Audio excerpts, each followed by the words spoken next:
नमस्कार दोस्तों। चलिए स्टार्ट करते हैं आज की स्टॉक मार्केट की मेजर न्यूज़ अपडेट्स के साथ में।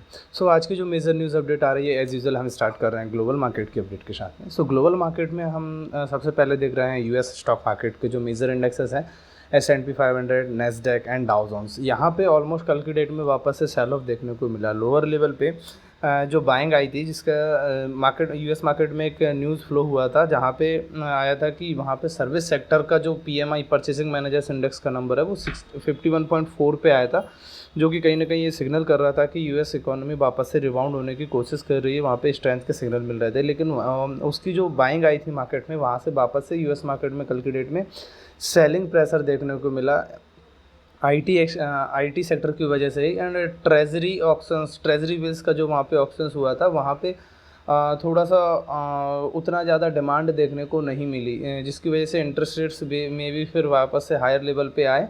एंड जो है ग्रोथ सेक्टर, जिसको आईटी सेक्टर भी बोला जाता है, वहाँ पे भी सेल ऑफ देखने को मिला और US market almost down side की ओर थोड़ा सा जो है मूव किए।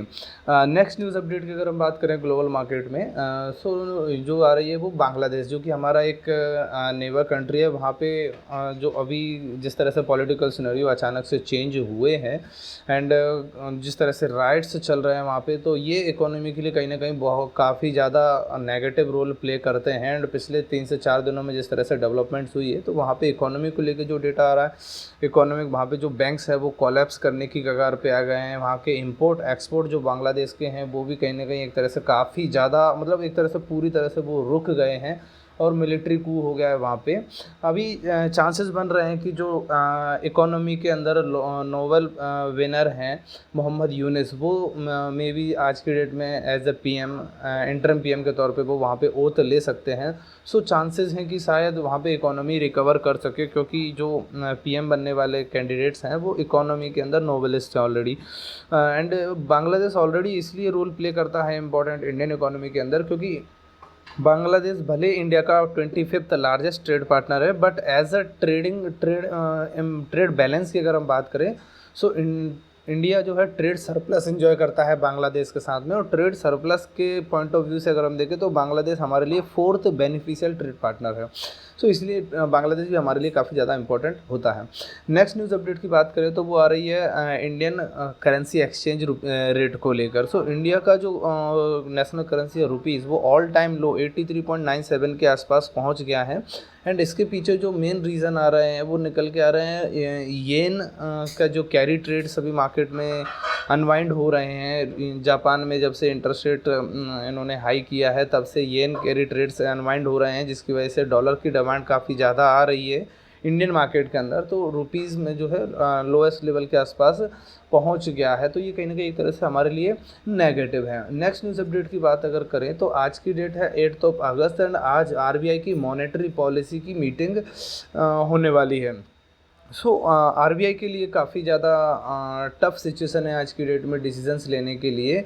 एंड जो 5 मेजर फैक्टर्स है जहाँ पे देखना होगा कि आरबीआई किस तरह से अपने जो है स्टेटमेंट्स रखता है, किस तरह से वो अपने व्यूज़ रखते हैं। Repo rate, monetary policy stance, GDP growth rate के टारगेट्स, इन्फ्लेशन टारगेट्स और लिक्विडिटी को लेके वो किस तरह से जो है इन पॉइंट्स को लेके वो किस तरह से अपने पॉइंट्स रखते हैं, आगे क्या व्यू रखते हैं, ये देखना काफ़ी ज़्यादा इंपॉर्टेंट रहेगा इंडियन इकोनॉमी को लेके करंट सिनेरियोज़ के अंदर।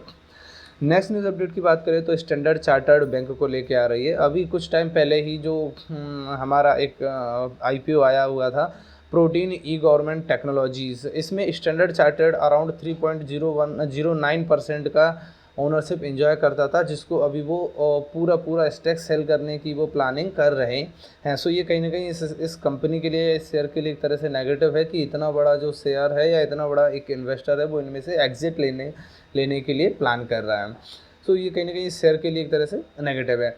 नेक्स्ट न्यूज़ अपडेट की बात अगर करें हम तो वो आ रही है हमारे जो फाइनेंस कमीशन के चेयरमैन है, 16th फाइनेंस कमीशन के चेयरमैन अरविंद पनगरिया साहब, उनकी ओर से एक स्टेटमेंट आया है कि इंडिया को फोकस करना चाहिए ज़्यादा से ज़्यादा बैंक्स और पब्लिक सेक्टर एंटरप्राइजेज जो कि गवर्नमेंट कंपनीज होती हैं एक तरह से, इनके प्राइवेटाइजेशन को लेके, अगर इंडिया को हाईएस्ट ग्रोथ रेट के साथ में जीडीपी को ग्रो करना है। एंड साथ ही साथ कल के डेट में एक स्टेटमेंट भी आया था, IMF इंटरनेशनल मॉनेटरी फंड के जो एग्जीक्यूटिव डायरेक्टर हैं, एग्जीक्यूटिव चेयरमैन हैं KV सुब्रमण्यम साहब, उनकी ओर से भी एक स्टेटमेंट आया था कि अगर इंडिया को 2047 तक 52 से 55 ट्रिलियन डॉलर की इकोनॉमी अगर बनना है तो अप्रॉक्सीमेटली 8.2% की जीडीपी ग्रोथ रेट के साथ उसको ग्रो करना होगा। सो करंट सिनेरियो में अगर हम देखें तो जो स्टेटमेंट पनगरिया साहब की ओर से आया है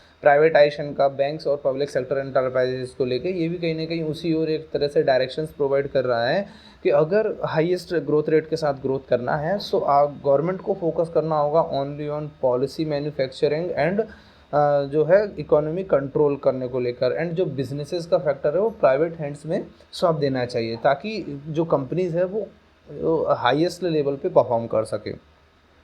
नेक्स्ट एंड फाइनल न्यूज़ आ रही है, वो आ रही है Q1 के रिजल्ट्स को लेके। सो आज की डेट में Q1 के फाइनेंशियल रिजल्ट्स जो आने वाले हैं उनमें लाइफ इंश्योरेंस